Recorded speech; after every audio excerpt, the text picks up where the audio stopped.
Hello everyone, अगर आप Monday to Friday मेरी वोकैबुलरी सीरीज फॉलो कर रहे हो तो वीकेंड रिवीजन मिस मत करना, क्योंकि इस एक वीडियो से आपको मिल जाता है पूरे हफ्ते का क्विक रिवीजन। चाहे वो एग्जाम ओरिएंटेड वोकैबुलरी हो, the Hindu newspaper word and phrases हो, या फिर 10,000 प्लस शब्दकोश सीरीज हो। हिंदी मीडियम स्टूडेंट्स के लिए इंग्लिश आसान बनाने की कोशिश है इस शब्दकोश सीरीज के थ्रू, और इंग्लिश मीडियम वाले की हिंदी थोड़ी सी अंडरस्टैंडिंग उनको इम्प्रूव करना अगर वो चाहते हैं तो उनके लिए भी बहुत बेनिफिशियल है। तो अगर आप डेली वीडियोस मिस भी कर रहे हैं तब भी सैटरडे संडे का वीकली रिवीजन आपको पूरी वीक से कनेक्टेड रहेगा। हालांकि आज सैटरडे नहीं है और ना संडे है, ये रिलीज होने वाला था वीडियो सैटरडे या संडे को, बट कुछ मोबाइल में इशू होने की वजह से मैं बहुत लेट वीडियो डाल रही हूँ। लेकिन नेक्स्ट टाइम से ऐसा नहीं होगा। चलिए स्टार्ट करते हैं।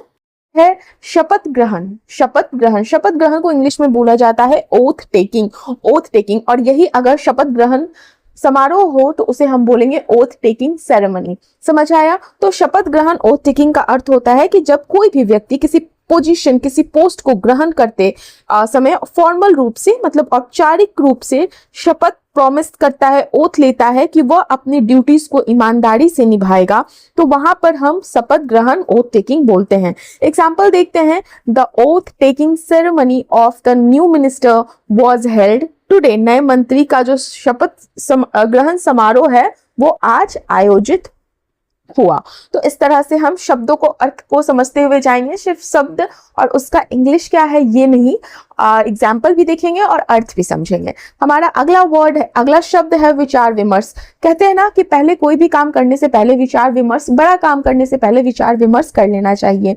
तो विचार विमर्श को इंग्लिश में पहले तो बोला जाता है डेलिबरेशन। तो जब आप किसी विषय पर, किसी भी टॉपिक पर गहराई से सोच विचार करते हैं, मतलब कि केयरफुल डिस्कशन आप बोलते हैं, उसको करते हैं, अलग अलग पहलुओं, अलग अलग एस्पेक्ट्स पर बात करते हैं, उसको समझते हैं, उसके बाद कुछ भी डिसीजन करते हैं, तो वहां पर हम वो जो प्रोसेस हुआ उसको हम विचार विमर्श बोलते हैं।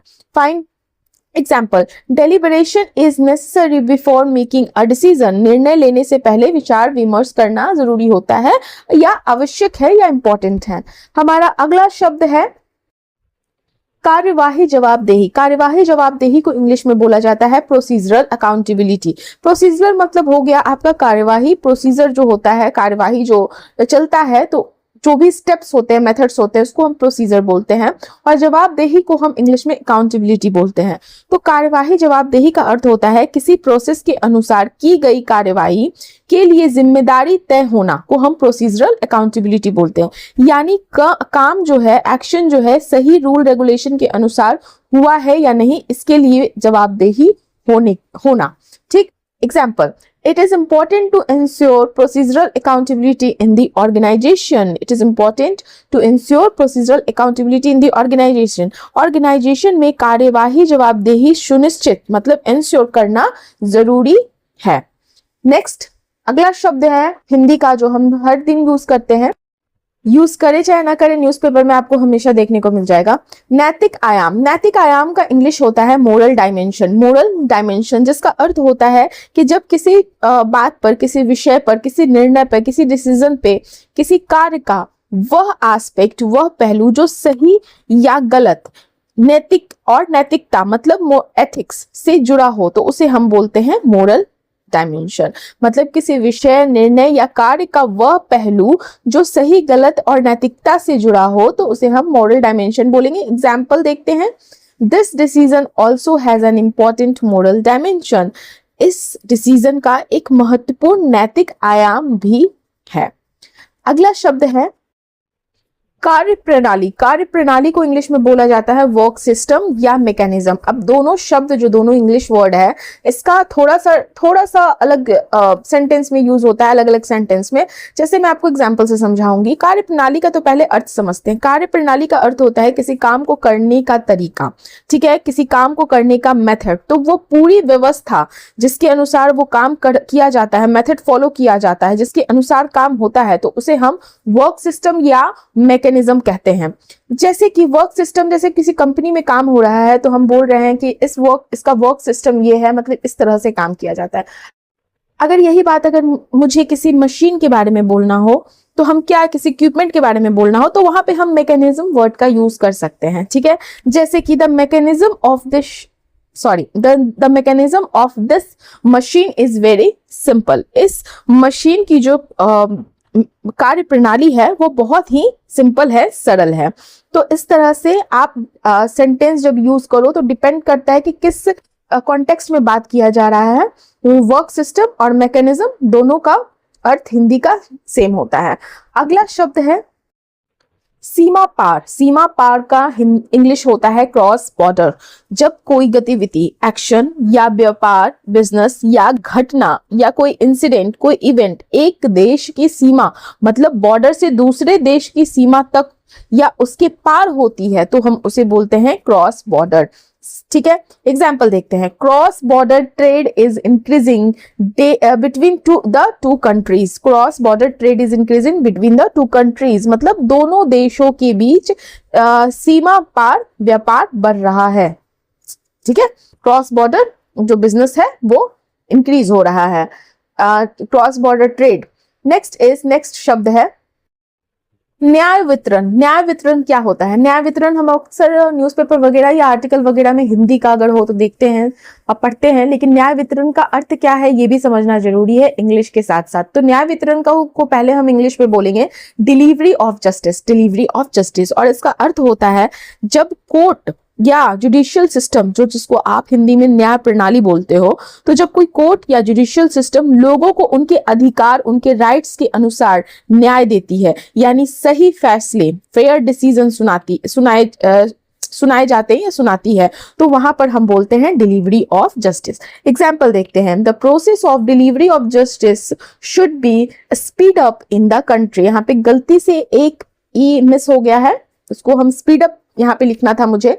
तो the process of delivery of justice should be speed up in the country मतलब देश में जो न्याय वितरण है, न्याय वितरण की जो प्रोसेस है, प्रक्रिया है, उसको तेज किया जाना चाहिए। मतलब डिलीवरी ऑफ जस्टिस को इंक्रीज करना चाहिए, जल्दी जल्दी लोगों को फेयर डिसीजन मतलब देना चाहिए। अगला शब्द है गैर मौजूदगी। गैर मौजूदगी को इंग्लिश में बोला जाता है एब्सेंस। एब्सेंस जब कोई व्यक्ति या चीज किसी जगह पर उपस्थित, प्रेजेंट नहीं होती है तो उस स्थिति को हम बोलते हैं एब्सेंस, ठीक है, गैर मौजूदगी। एग्जाम्पल देखते हैं। The work stopped in his absence. उसकी गैर मौजूदगी में जो काम था वो रोक दिया गया या रुक गया, ठीक है, रुक गया होगा, रोक दिया गया नहीं होगा। The work stopped in his absence, तो उसकी गैर मौजूदगी में जो काम है वो रुक गया।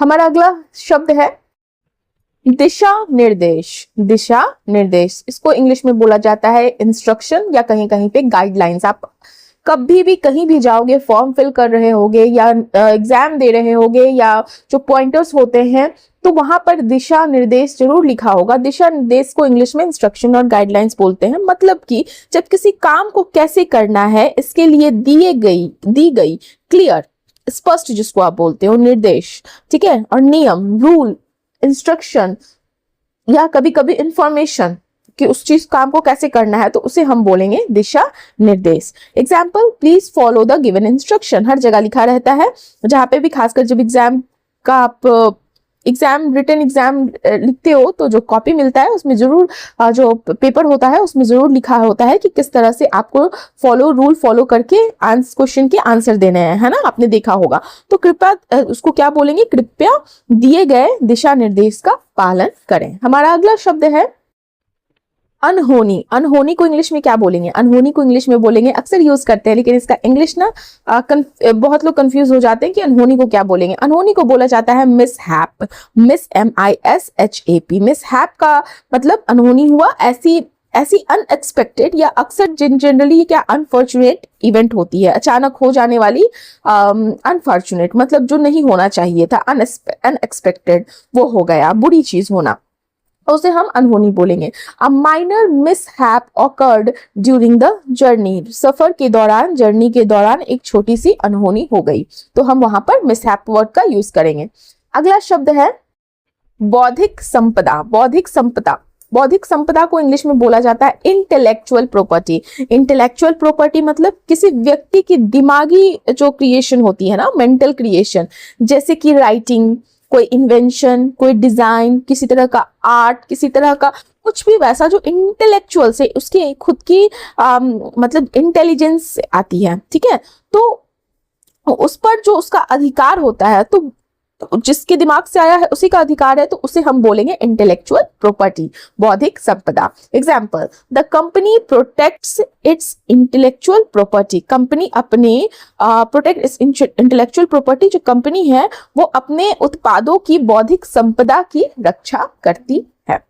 नेक्स्ट अगला शब्द है उलझन। उलझन, मैं उलझन में हूं, उसे इंग्लिश में क्या बोलेंगे? कंफ्यूजन, ठीक है। उलझन का इंग्लिश होता है कंफ्यूजन। तो जब आप क्लियर नहीं होते हैं किसी चीज को लेकर, किसी भी डिसीजन को लेकर, मुश्किल जब हो जाता है या आपको ऑप्शन समझ में नहीं आते हैं, तो आप कंफ्यूज हो जाते हैं, तो उसे हम कंफ्यूजन बोलते हैं। Example, I got confused seeing so many options. इतने सारे ऑप्शंस देखकर मैं उलझन में उलझ गया या फंस गया, ठीक है।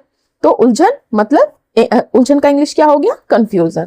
नेक्स्ट है सहेजना। सहेजना को क्या कहते हैं? सहेजना को इंग्लिश में बोला जाता है सेव करना। आपने सुना होगा ना कि अगर ज्यादा पैसे हैं तो उसे सहेजो। सहेजना मतलब हुआ सेव करना, किसी चीज को सुरक्षित रखना भविष्य के लिए। जनरली ये भविष्य के लिए होता है, for future. Example, save your money for the future. Save your money for the future, अपने पैसे भविष्य के लिए सहेज कर रखें। देखिए, सेव करना सबको पता है, लेकिन कहीं कहीं पे सहेज, सहेज जो हिंदी का शब्द है वो बहुत लोगों को नहीं पता होता है, तो उसे सेव ही बोलते हैं, सेव करना, ठीक है। हमारा अगला शब्द है आयोजित। आयोजित, आयोजित का इंग्लिश होता है ऑर्गेनाइज्ड। ऑर्गेनाइज्ड, ऑर्गेनाइज्ड मतलब क्या हुआ? जब किसी कार्यक्रम या किसी एक्शन, किसी कार्य, किसी वर्क, किसी एक्टिविटी को सही तरीके से योजना बनाकर, प्लान कर कर ऑर्गेनाइज वे में जब किया जाता है, तो उसे हम बोलते हैं ऑर्गेनाइज्ड, ठीक है, आयोजित है। Example, the event was well organised. तो कार्यक्रम था, जो इवेंट था, वो बहुत अच्छे से आयोजित किया गया। मूल शिक्षा। मूल शिक्षा क्या होता है? मूल शिक्षा का अर्थ होता है बेसिक एजुकेशन, जिसपे हमारा राइट होता है, बेसिक एजुकेशन का। मूल शिक्षा का अर्थ होता है कि जो किसी व्यक्ति की शुरुआती और बुनियादी पढ़ाई, जिससे पढ़ना, लिखना वगैरह, समझना जो होता है विकसित होता है, जीवन की आवश्यक समझ जो होती है वो विकसित होती है, तो उसको हम मूल शिक्षा बोलते हैं। Example, basic education is very necessary for every child. जो मूल शिक्षा है वो हर एक बच्चे के लिए बहुत ज्यादा आवश्यक है, बहुत ज्यादा जरूरी है। अगला वर्ड है, अगला शब्द है, आप लोगों से निवेदन है कि आप पूरा वीडियो देखा कीजिए, आपको कुछ भी नुकसान नहीं होने वाला है, ठीक है। चलिए, हमारा अगला वो शब्द है अपरिग्रह। अपरिग्रह, अपरिग्रह मतलब होता है नॉन पोजीशन। नॉन पोजीशन किसको कहते हैं या अपरिग्रह किसको बोलते हैं, ठीक है। अब हिंदी में तो हम समझते हैं अपरिग्रह है, ठीक है। अपरिग्रह का इंग्लिश होता है नॉन पोजीशन। मतलब कॉन्टेक्स्ट क्या है, यूज कैसे करते हैं वो तो बताइए। देखिए, अपरिग्रह का अर्थ होता है आवश्यकता से अधिक वस्तु या आवश्यकता से अधिक रिसोर्सेज, संपत्ति, धन को इकट्ठा न करना, लोभ से दूर रहना, ठीक है। तो उसे हम अपरिग्रह कहते हैं। ये मतलब ये जैसे कहते हैं ना, सादगी, संतोष और संयम भाव सिखाता है ये अपरिग्रह, ठीक है। तो अपरिग्रह का इंग्लिश क्या हो जाता है? Non position.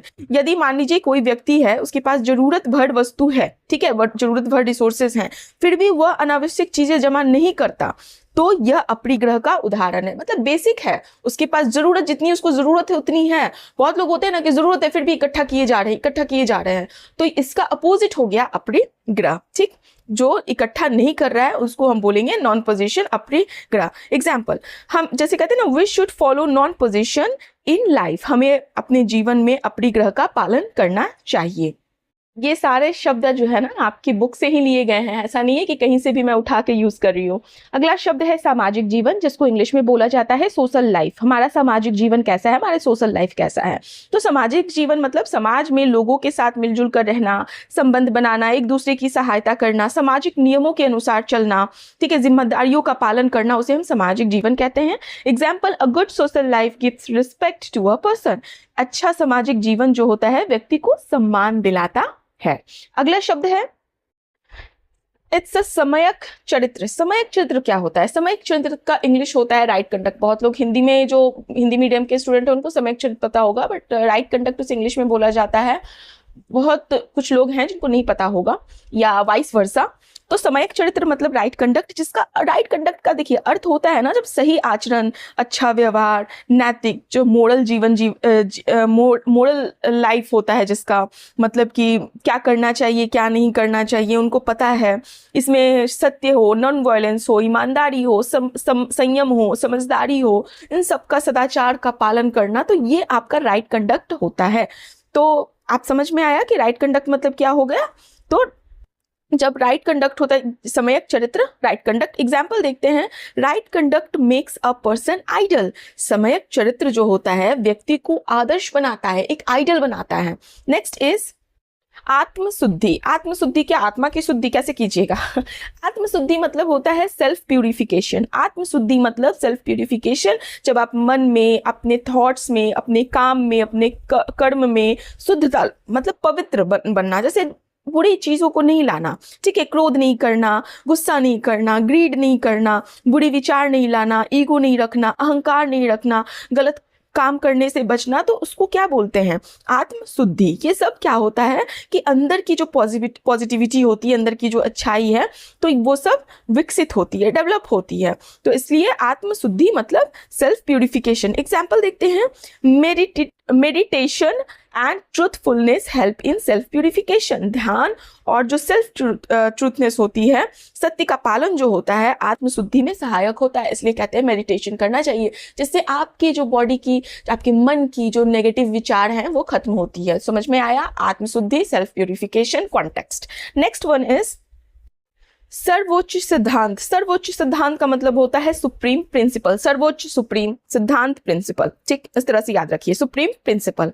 तो सर्वोच्च सिद्धांत का अर्थ होता है सबसे ऊंचा, सर्वोच्च, सबसे ऊंचा, सबसे इंपॉर्टेंट और मेन जो नियम होते हैं, मेन रूल्स होते हैं, मेन विचार, थॉट्स, जिससे जो आपकी लाइफ होती है, आपकी सोसाइटी, या जो सोसाइटी में होती है, या जो दर्शन में सबसे अधिक महत्व दिया जाता है, तो वह होता है सर्वोच्च सिद्धांत।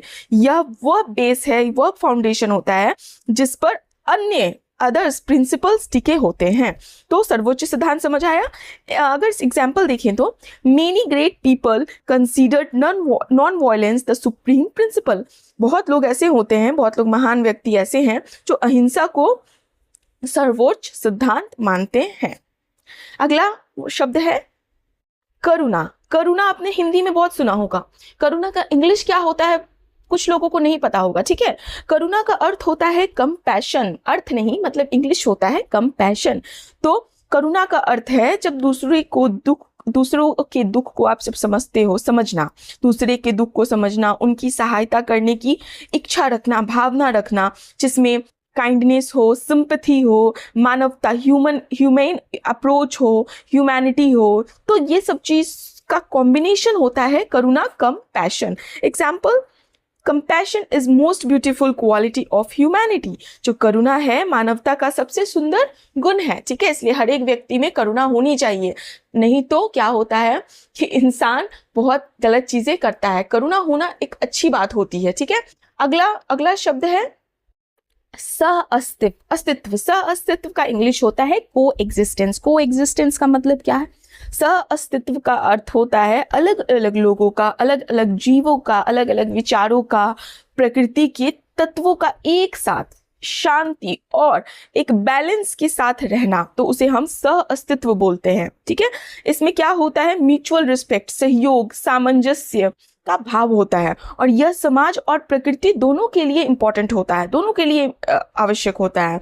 अगर हम इसे इंग्लिश में समझे, सेंटेंस में समझे, तो coexistence maintains peace in society. जो सह अस्तित्व है समाज में शांति बनाए रखता है, ठीक है। तो को एग्जिस्टेंस मतलब सह अस्तित्व। अगला शब्द है वैमनस्य। वैमनस्य, वैमनस्य क्या मतलब? हॉस्टिलिटी। वैमनस्य बहुत भारी भरकम हिंदी का शब्द है जिसका इंग्लिश होता है हॉस्टिलिटी। हॉस्टिलिटी क्या होता है? हॉस्टिलिटी मतलब होता है मन में किसी के प्रति शत्रुता, किसी तरह की एनिमिटी, द्वेष, बैर, विरोध का भावना रखना, उसको हम बोलते हैं हॉस्टिलिटी। ठीक है। जब मन में आप किसी के लिए शत्रुता रखते हैं, द्वेष रखते हैं, बैर रखते हैं, विरोध रखते हैं, इस तरह की नेगेटिव चीजें रखते हैं, तो उसे हम हॉस्टिलिटी बोलते हैं। इसमें क्या होता है ना, नफरत होता है, तनाव और आपसी टकराव का इमोशन शामिल होता है। तो ये क्या करता है, संबंधों को नुकसान पहुंचाता है, रिलेशंस को नुकसान पहुंचाता है। ठीक है, तो समझ आ गया, वह मनस्य मतलब हॉस्टिलिटी। एग्जाम्पल देखिए तो hostility spreads unrest in society, वह मनस्य समाज में अशांति फैलाता है, अनरेस्ट होता है सोसाइटी में। ठीक है, अगला शब्द है संचय। धन संचय करना चाहिए, है ना, एक्यूमुलेट करना चाहिए, एक्यूमुलेशन। संचय, संचय का इंग्लिश होता है एक्यूमुलेशन, और जिसका अर्थ होता है कि जब किसी वस्तु को, किसी धन को, ज्ञान को, अनुभव को, एक्सपीरियंस को, रिसोर्सेस को धीरे धीरे इकट्ठा करना, बिना किसी चीज का नुकसान कराए हुए। तो यानी समय के साथ जब आप किसी चीज को जमा करते हैं, या सकारात्मक संदर्भ में ये होता है, मतलब पॉजिटिव वे में भी आता है, जैसे ज्ञान का संचय। सामान्य संदर्भ में भी अगर समझे तो धन का संचय, अगर आप सेविंग पर्पज से कर रहे हैं तो बहुत अच्छा है। अगर आप रिसोर्सेज हैं, जैसे देखिए ये नेगेटिव वे में थोड़ा बहुत आ सकता है, जैसे कि आप रिसोर्सेज एक्यूमुलेट करते जा रहे हैं, ठीक है, आपको जरूरत नहीं है फिर भी एक्यूमुलेट करते जा रहे हैं, तो वो आपको नेगेटिव होता है। लेकिन जब आप ज्ञान का संचय करते हैं, आप एक्सपीरियंस अपनी उसको अनुभव का संचय करते हैं, तो ये सब पॉजिटिव होता है। ठीक है, तो संचय का अर्थ होता है एक्यूमुलेशन। एग्जाम्पल देखिए तो regular savings lead to accumulation of wealth lead to the accumulation of wealth, मतलब जब आप नियमित बचत करते हैं तो उससे क्या होता है, धन का संचय होता है। ठीक है, अगला शब्द है निरंतरता। निरंतरता मतलब कंटिन्यूटी, कंटिन्यूस कहते हो आप उसको। निरंतरता का अर्थ होता है कार्य में, किसी काम में, किसी प्रयास में कुछ आप पाने की कोशिश कर रहे हो, किसी सिचुएशन को बिना रुके जब आप लगातार करते रहते हो तो निरंतरता बनाए रखते हो, कंटिन्यूटी बनाए रखते हो। ठीक है, तो उस चीज को हम निरंतर, यानी बिना बीच में रुकावट के जब आप लगातार बने रहते हैं तो उसे हम निरंतरता कहते हैं। ये किसी भी चीज के लिए हो सकता है। अगर यदि मान लो कोई स्टूडेंट है जो थोड़ा थोड़ा डेली पढ़ता है, तो उसकी पढ़ाई में निरंतरता बनी हुई है, तो उसका परिणाम ऑब्वियसली वह बेहतर होगा। तो इस तरह से हम निरंतरता शब्द का प्रयोग करते हैं। एग्जाम्पल देखिए तो continuity in hard work is very important for success. जब आप निरंतरता बनाए रखते हैं तो सक्सेस, हार्ड वर्क में आप मेहनत लगातार करते रहते हैं, तो ये आप आपकी सक्सेसफुल होने की चांसेस बहुत बढ़ जाती है। ठीक है, बहुत इंपॉर्टेंट होता है सक्सेस पाने के लिए। अगला शब्द है आधारशिला। आधारशिला मतलब होता है फाउंडेशन, मतलब नहीं, इंग्लिश में कहते हैं फाउंडेशन। तो आधारशिला, फाउंडेशन, जिसका अर्थ होता है कि जब आप किसी चीज का फाउंडेशन रखते हो, आधार रखते हो, बेस किसी का, यानी सबसे महत्वपूर्ण प्रारंभिक आधार जिस पर आगे की पूरी संरचना, आगे का पूरा स्ट्रक्चर जिस पे टिका होता है, उसको हम आधारशिला बोलते हैं। जैसे मान लीजिए बचपन की अच्छी जो एजुकेशन होती है व्यक्ति के पूरे भविष्य की आधारशिला बनाती है ना, उसका पूरा भविष्य तय करती है। एग्जाम्पल देखते हैं, honesty is the foundation of a strong life. ईमानदारी जो होती है एक मजबूत जीवन की आधारशिला होती है। कैसे? अगर आप अपने साथ ईमानदार हैं तो आप अपने हर कार्य में ईमानदार हैं। अगर आप अपने हर कार्य में ईमानदार हैं तो ऑब्वियसली आपके लिए बहुत इंपॉर्टेंट है, और आप जो है आराम से अपनी चीज़ों को पा सकते हैं। अगर आप पढ़ाई कर रहे हैं और पढ़ाई के साथ ईमानदार है तो ऑब्वियसली आप कभी भी फेल नहीं होइएगा। समझ आ रहा है मैं क्या बोल रही हूँ? तो आधारशिला इस तरह से देखिए, हर एक शब्द का ना कॉन्टेक्स्ट पे डिपेंड करेगा, उसका मतलब कि जो कॉन्टेक्स्ट है ना उसका इंग्लिश डिपेंड करेगा। एक शब्द का ना 2 3 4 5 6 7 इंग्लिश हो सकता है, वर्ड हो सकता है इंग्लिश का, लेकिन कॉन्टेक्स्ट क्या कह रहा है वो जरूरी है जानना। सो फाइन, चलिए हमारा अगला शब्द है सुव्यवस्थित। सुव्यवस्थित का मतलब होता है वेल ऑर्गेनाइज्ड। व्यवस्थित का मतलब होता है ऑर्गेनाइज्ड, और सुव्यवस्थित का मतलब होता है वेल ऑर्गेनाइज्ड। वेल ऑर्गेनाइज्ड का अर्थ होता है कि जब आप किसी चीज को, किसी कार्य को, किसी योजना को, किसी वस्तु को व्यवस्था बहुत अच्छे ढंग से सही क्रम में रखते हैं, यानी सब कुछ साफ और क्रमबद्ध उचित ढंग से व्यवस्थित होना किसी चीज का, तो उसे हम बोलते हैं सुव्यवस्थित, वेल ऑर्गेनाइज्ड। एग्जाम्पल, हर ऑफिस इज वेल ऑर्गेनाइज्ड। उसका जो ऑफिस है, उसका जो कार्यालय है वो बहुत ही सुव्यवस्थित है। अगला शब्द है शहरी जीवन। शहरी जीवन को इंग्लिश में बोला जाता है अर्बन लाइफ, और वही गांव के जीवन को क्या बोला जाता है, रूरल लाइफ। ठीक है, तो शहरी जीवन, अर्बन लाइफ। तो अर्बन लाइफ मतलब क्या हुआ कि जो शहर में आपकी जीवन है, जहाँ तेज रफ्तार होती है, आधुनिक मॉडर्न फैसिलिटीज होती है, बहुत ज़्यादा लाइफ जो होती है, लाइफस्टाइल जो होती है वो बहुत ही बिजी होती है, तो उसको हम शहरी जीवन में काउंट करते हैं। Time management is very necessary in urban life. मतलब क्या हुआ कि जो टाइम मैनेजमेंट है वो अर्बन लाइफ में, शहरी जीवन में बहुत इंपॉर्टेंट है। ठीक है, अगला शब्द है हमारा आर्थिक विशेषज्ञता। आर्थिक विशेषज्ञता का इंग्लिश होता है financial expertise, not expertise, it's expertise. Financial expertise को हम आर्थिक विशेषज्ञता बोलते हैं। मतलब कि धन को, इन्वेस्टमेंट को, मनी को, बजट को, सेविंग्स को, बिजनेस को, फाइनेंशियल डिसीजंस को समझने तथा सही ढंग से संभालने की जो योग्यता होती है और गहरी डीप नॉलेज जिसको होती है, तो उसे हम कहते हैं financial expertise. Example, financial expertise is very necessary for successful business. जो सफल व्यापार होता है, जो सक्सेसफुल बिजनेस होता है, उसके लिए फाइनेंशियल एक्सपर्टीज बहुत आवश्यक है। फाइन, अगला शब्द है समुद्री व्यापार। समुद्री व्यापार का इंग्लिश होता है maritime trade. Maritime trade, maritime trade का मतलब समुद्र के रास्ते से जब देशों और बंदरगाहों के बीच वस्तुओं का आयात निर्यात, एक्सपोर्ट इंपोर्ट होता है, यानी जहाजों के माध्यम से होने वाला बिजनेस, होने वाला ट्रेड, होने वाला व्यापार को हम समुद्री व्यापार बोलते हैं। एग्जाम्पल देखिए, maritime trade strengthens India's economy. Bharat का समुद्री व्यापार जो है, मैरीटाइम ट्रेड है, जो इंडिया की अर्थव्यवस्था को मजबूत बनाता है। अगला शब्द है समन्वय। समन्वय का इंग्लिश होता है कोऑर्डिनेशन। कोऑर्डिनेशन मतलब क्या हुआ कि जब आप लोगों को, कार्यों को और व्यवस्थाओं का आपस में सही तालमेल, बैलेंस, संतुलन बनाकर साथ साथ चलना हो, तो उसे बोलते हैं कोऑर्डिनेशन। यानी सब मिलकर एक दिशा में जो काम किया जाता है, कोऑर्डिनेट करके काम किया जाता है, तो उसे हम कोऑर्डिनेशन बोलते हैं। एग्जाम्पल क्या है, good coordination is very important for team success. Team की सफलता के लिए, टीम के सक्सेस के लिए अच्छा समन्वय होना बहुत जरूरी है। नेक्स्ट इज अभिव्यक्ति। अभिव्यक्ति क्या होता है? अभिव्यक्ति का इंग्लिश होता है एक्सप्रेशन।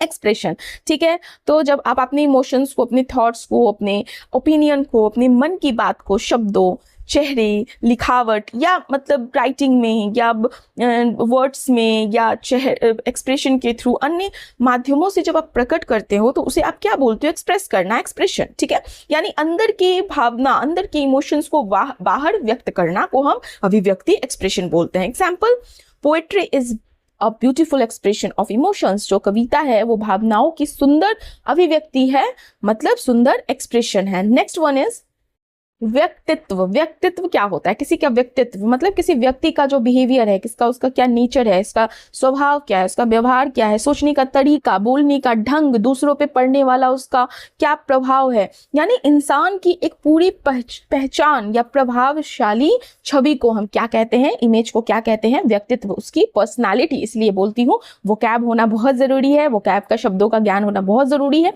क्योंकि ये आपके पर्सनालिटी पे बहुत ज़्यादा अच्छा और बुरा प्रभाव करता है अगर आपको नहीं आता है तो क्या हुआ? पर्सनालिटी, व्यक्तित्व मतलब पर्सनालिटी, इसलिए आपको शब्दों का ज्ञान होना जरूरी है, तभी आप अपनी पर्सनालिटी को शो कर पाओगे बोलकर।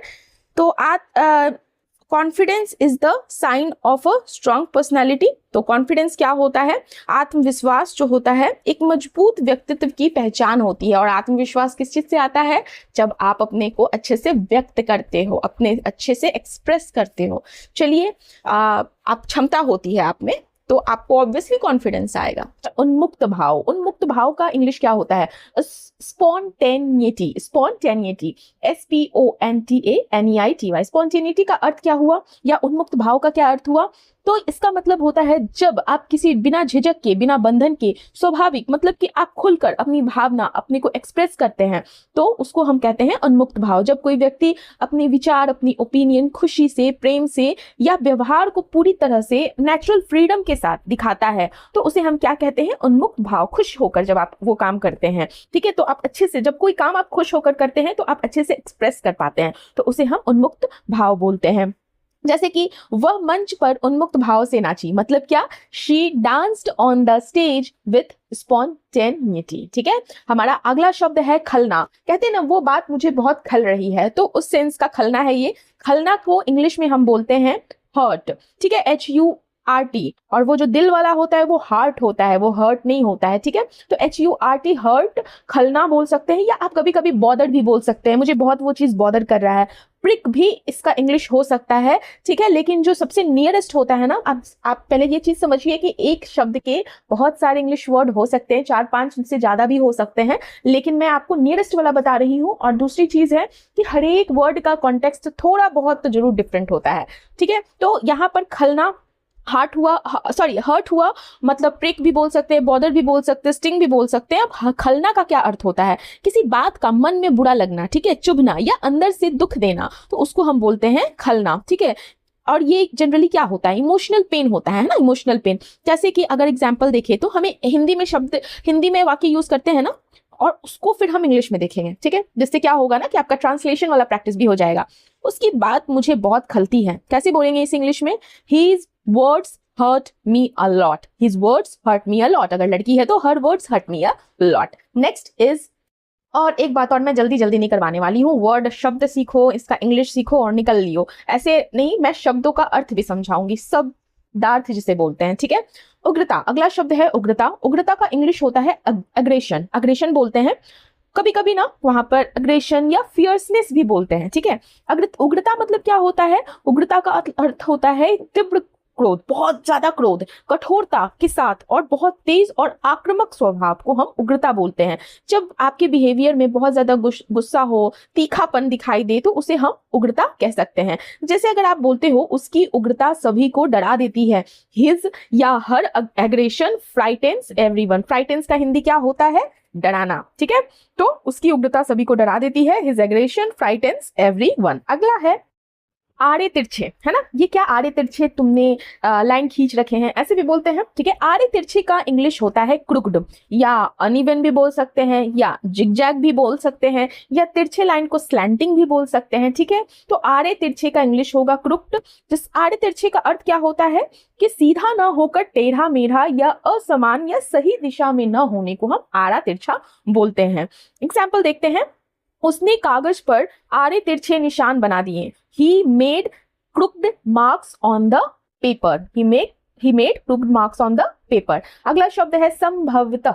संभवतः, ठीक है, संभवतः को इंग्लिश में प्रोबेबली बोलेंगे, परहैप्स भी बोल सकते हैं। देखो परहैप्स का एग्जैक्ट हिंदी होता है शायद, लेकिन संभवतः में अगर आपको प्रोबेबली आपके माइंड में नहीं आ रहा है, परहैप्स भी आप यूज कर सकते हो, पॉसिबली भी आप यूज कर सकते हो, लाइकली भी आप बोल सकते हो। ठीक है, तो संभवतः को क्या मतलब क्या होता है? शायद हो सकता है, या किसी बात के होने की संभावना होना, तो उसे हम संभवतः बोलेंगे। जब किसी बात के निश्चित न होकर होने की जब उम्मीद होती है, वहां इसका हम प्रयोग करते हैं। एग्जाम्पल, वह संभवतः आज देर से आएगा, he will probably come late today. Next, उबड़ खाबड़, रोड है जो बहुत उबड़ खाबड़ है, तो उसको हम क्या बोलेंगे इंग्लिश में? Rough, ROUGH, rough. रफ मतलब उबड़ खाबड़, रफ बम्पी भी बोल सकते हैं, या अनइवन भी बोल सकते हैं यहाँ पर। ठीक है, लेकिन इससे बहुत ज्यादा मतलब नियरेस्ट उबड़ खाबड़ का इंग्लिश क्या हो जाएगा? रफ। ठीक है, असमान, टेढ़ा मेढ़ा, या जिसकी सतह, जिसकी सरफेस जो है वो प्लेन ना हो, समतल ना हो।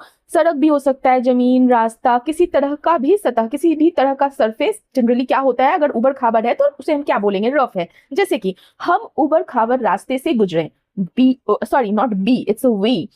passed through a rough road। ठीक है, नेक्स्ट इज सफाचट। अब सफाचट मतलब क्या हो गया? तो सफाचट मतलब क्लीन शेवन भी बोल सकते हैं, मतलब बिल्कुल चिकना। ठीक है, सफाचट, या कहीं कहीं पर हम बोल सकते हैं क्लीन। ठीक है, क्लीन है, एकदम क्लियर, वहां पे भी हम सफाचट बोल सकते हैं। देखिए डिपेंड करता है कि आपका कॉन्टेक्स्ट, आप जो पढ़ रहे हैं वो किस कॉन्टेक्स्ट में ले जा रहा है आपको। तो क्लीन शेव भी बोल सकते हैं। कोई व्यक्ति है अगर उसकी दाढ़ी सफाचट कर रखी है तो क्या बोलेंगे? Clean shaven. ठीक है, तो क्लीन शेवन मतलब एक अर्थ समझने का, सफाचट का अर्थ समझने की कोशिश कीजिए। पूरी तरह जो साफ हो, बिना कुछ बचे हुए, विशेषकर दाढ़ी मूंछ पूरी तरह जब साफ होता है, तुम कहते हैं ना सफाचट है। कभी कभी किसी जगह के पूरी तरह खाली हो या साफ हो जाने के लिए भी हम इसका यूज करते हैं, सफाचट जगह है। ठीक है, वह आज चट चेहरा लेकर आया। He came with a clean shaven face today. Next is मुखाकृति। मुखाकृति, मुखाकृति का इंग्लिश होगा facial appearance। facial appearance, facial appearance मतलब क्या हुआ? चेहरे का आकार, चेहरे की बनावट, उसका रूप जो है, किसी व्यक्ति के चेहरे की बनावट, यो कैसा दिखता है, तो उसे हम क्या कहते हैं? मुखाकृति, फेशियल अपीयरेंस। जैसे कि उसकी मुखाकृति बहुत आकर्षक है। हर या हिज, लड़का है तो हिज, लड़की है तो हर, फीमेल मेल। तो अगर यहाँ पर हम बोल रहे हैं उसकी मुखाकृति बहुत आकर्षक है, her facial appearance is very attractive, या his facial appearance is very beautiful. हम ऐसे भी बोल सकते हैं, सुंदरता है ना, आकर्षक को अट्रैक्टिव बोलते हैं और सुंदर, ब्यूटीफुल को सुंदर को ब्यूटीफुल बोलते हैं। नेक्स्ट इज आभास। आभास, आभास का इंग्लिश होता है फीलिंग, या कहते हैं ना रियलाइजेशन या सेंस करना होता है ना, तो आभास का इंग्लिश होता है फीलिंग। और आभास का मतलब क्या होता है? किसी बात का एहसास, किसी बात की सेंस, संकेत या अनुमान होना, पहले से अनुमान होना, आभास को कहते हैं। जब जैसे मान लो कोई इंसिडेंट हो, किसी घटना या स्थिति को पहले से थोड़ा अनुभव या संकेत मिले, तो उस चीज को हम बोलते हैं एक शब्द में आभास। ठीक है, जैसे कि उसे खतरे का आभास हो गया, he got a feeling of danger, या he got a sense of danger, हम ये भी बोल सकते हैं। अगला शब्द है परिलक्षित। परिलक्षित, परिलक्षित मतलब क्या हुआ? इंग्लिश में बोले तो रिफ्लेक्टेड। परिलक्षित का अर्थ होता है दिखाई देना, झलकना या प्रकट होना। जब किसी बात का असर या भाव या क्वालिटी, गुण किसी व्यक्ति, वस्तु या कार्य में साफ दिखाई दे, तो उसे हम क्या कहते हैं? परिलक्षित। कोई डरा हुआ है तो उसके चेहरे से क्या है? डर रिफ्लेक्ट कर रही है ना, इस तरह से भी बोल सकते हैं। यहाँ पर देखिए एग्जाम्पल, उसके चेहरे पर खुशी परिलक्षित हो रही थी, मतलब happiness was reflected on her face, हम इंग्लिश में ऐसे बोलेंगे। तो उसके चेहरे पर खुशी परिलक्षित हो रही थी, उसके चेहरे से या उसके चेहरे पर खुशी जो हो रही थी वो रिफ्लेक्ट कर रही थी, पता चल रहा था। अगला शब्द है प्रतिबद्धता। प्रतिबद्धता, प्रतिबद्धता को इंग्लिश में हम बोलते हैं कमिटमेंट। कमिटमेंट या डेडिकेशन भी बोल सकते हैं, ठीक है ना। तो प्रतिबद्धता का इंग्लिश होता है कमिटमेंट, जिसका अर्थ, प्रतिबद्धता का अर्थ होता है किसी कार्य को, किसी काम को, किसी एम को, गोल को, लक्ष्य को, या कोई वचन दिए हैं आप, किस तरह का प्रॉमिस किए हैं, तो उसके प्रति पूरी निष्ठा, मतलब लॉयल और जिम्मेदारी रखना, रिस्पॉन्सिबिलिटी रखने को हम प्रतिबद्धता बोलते हैं। जब कोई व्यक्ति अपने कर्तव्य या उद्देश्य को गंभीरता से निभाता है तो उसे हम क्या कहते हैं? प्रतिबद्धता कहा जाता है। ये कमिटेड, ये बहुत कमिटमेंट को मानता है, कहते हैं ना कि हमने एक बार जो कमिटमेंट कर दी वाला, तो वो हमने जो एक बार प्रॉमिस कर दी तो कर दी वाला सीन है, ठीक है। उसकी प्रतिबद्धता बहुत मजबूत है, मतलब his commitment is very strong. अगर वो कमिट कुछ कर रहा है तो वो करके रहेगा, ये वाला सेंस है, ठीक। अगला शब्द है आहुति। आहुति जानते होंगे, आहुति देना, ऑफरिंग देना, ऑफरिंग, ठीक है। जनरली ये रिलीजियस, जैसे पूजा पाठ करते हैं अगर आप, तो आप कहते हैं ना कि जैसे आहुति देना, ठीक है, तो उसी को बोलते हैं ऑफरिंग, ठीक है।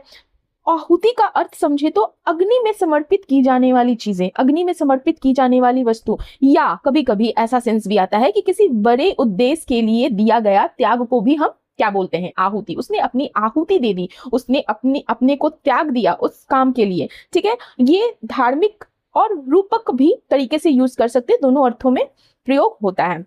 जैसे कि उसने यज्ञ में घी की आहुति दी, he gave an offering of ghee in the ritual fire, उसने यज्ञ में घी की आहुति दिया। ऐसा भी बोलते हैं ना, सफलता के लिए समय और मेहनत की आहुति देनी पड़ती है, तो उसे यहाँ पे भी हम क्या बोल सकते हैं कि सेक्रीफाइस करना पड़ता है, सक्सेस के लिए मेहनत करना पड़ता है, हार्डवर्क करना पड़ता है, टाइम को सेक्रीफाइस करना पड़ता है, ठीक है, मतलब अच्छे से यूज करना पड़ता है।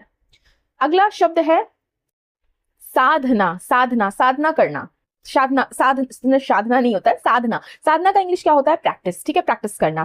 तो साधना का मतलब क्या होता है? किसी लक्ष्य को प्राप्त करने, विद्या स्टडी करते हो आप, कोई आर्ट, कला या आध्यात्मिक जो चीज होती है उन्नति के लिए, जब आप लगातार और समर्पित भाव से अभ्यास करते हो, प्रैक्टिस करते हो, साधना करते हो, ठीक है, ये सेंस है, ठीक है। तो यह केवल अभ्यास नहीं है, मतलब एक सेंस में आप ये भी बोल सकते हो, सिर्फ देखो, सिर्फ अभ्यास नहीं, बल्कि धैर्य के साथ, डिसिप्लिन के साथ और लॉयल्टी के साथ जब प्रैक्टिस किया जाता है तब उसे हम साधना कहते हैं। जैसे कि उसकी साधना ने उसे सफल बनाया, his practice made him successful. Next is अभिमंत्रण। अभिमंत्रण का अर्थ इंग्लिश क्या होगा? अभिमंत्रण को हम हिंदी में यूज करते हैं, लेकिन इसका इंग्लिश होता है इन्वोकेशन। इन्वोकेशन का मतलब क्या हुआ, या अभिमंत्रण का अर्थ क्या हुआ? मंत्रों द्वारा किसी वस्तु को, किसी जल को या किसी स्थान को पवित्र या प्रभावशाली बनाना, मतलब उसकी पॉजिटिव एनर्जी को इंक्रीज करना, बढ़ाना। ठीक है, पॉजिटिविटी लाना, या मतलब जनरली जो होता है ना रिलीजियस रिचुअल्स होते हैं, धार्मिक अनुष्ठानों में जब मंत्र का उच्चारण करते हैं तो उनके साथ किए जाने वाला ये चीज है अभिमंत्रण। पुजारी ने जल का अभिमंत्रण किया तो कैसे बोलेंगे? The priest perform the invocation of the water. ठीक है, आई होप आप लोगों को समझ में आ रहा हो।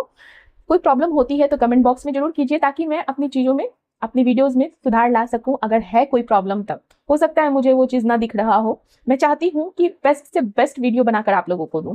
हमारा अगला शब्द है विलुप्त। विलुप्त मतलब, विलुप्त का इंग्लिश होता है एक्सटिंक्ट होना। ठीक है, विलुप्त का अर्थ क्या होता है? पूरी तरह समाप्त हो जाना, लुप्त हो जाना, अस्तित्व न रहना, खत्म हो जाना, उसका कोई नामो निशान न रहना, तो उसे हम कहते हैं विलुप्त। ठीक है, तो ये जनरली क्या होता है ना, जैसे जीव जंतु होती है, कोई प्रजाति होती है, कभी कभी परंपराएं होती हैं, कोई वस्तुएं होती है, तो उन जब वो खत्म हो जाती हैं हमेशा के लिए तो उसे हम कहते हैं कि वो विलुप्त हो गई, एक्सटिंक्ट हो गई। जैसे कि डायनासोर अब विलुप्त हो चुके हैं, मतलब इंग्लिश में कैसे बोलेंगे? Dinosaurs are now extinct. Dinosaurs are now extinct. अगला शब्द है हमारा हुंकारा भरना। हुंकारा भरना आपने सुना होगा, रोर करना। ठीक है, रोर करना। हुंकारा भरना का अर्थ होता है जब जोर से कोई गर्जना होती है, उत्साह के साथ भी गर्जन हो सकती है। ठीक है, क्रोध में भी ऊंची आवाज निकालना, या जब आप समर्थन किसी को कर रहे हो तो जोर जोर से उसका समर्थन करते हैं, जोरदार स्वर के साथ समर्थन करते हैं, जोर तेज बोलते हैं, तो वहां पर भी आप हुंकारा ही भर रहे हैं। तो ये जनरली क्या होता है ना, हुंकारा भरना जनरली किस चीज से रिलेटेड है? ये शेर की गर्जना,